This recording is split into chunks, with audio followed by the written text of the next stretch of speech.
How to free up to 46 GB storage after installing Windows April 10, 2018 update. Now that you've installed Windows April 10, 2018 update on your PC, it's time to take advantage of the new features that have arrived as part of the update. The Settings app now includes an option called Free Up Space Now. If you've heard about the disk cleanup tool in Windows, it does the same job but sports a modern look.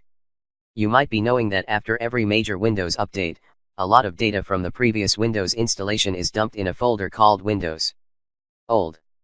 Your PC doesn't need that data anymore and it can be safely deleted using the Free Up Space tool after update. An important thing to note here is that the previous Windows installation data used by the Windows to perform rollback operation, until a few days, in case you don't like the new update. So, deleting that data will disable that feature. That's why it's advisable to proceed with caution.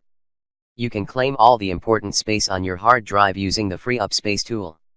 Here are the steps to use the tool and create more space for storing data on your computer. Open the Settings app. Go to System, Storage.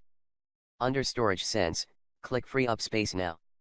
Wait for some time until Windows scans the files that can be deleted to free up space. Now, in the list, tick Previous Windows Installation, S.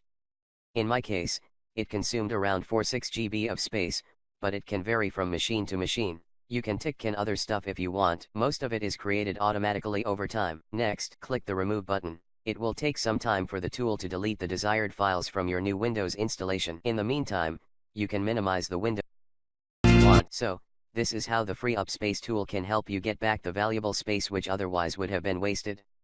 Do give it a try if you don't intend to perform a rollback in future, and let us know how much space did you reclaim.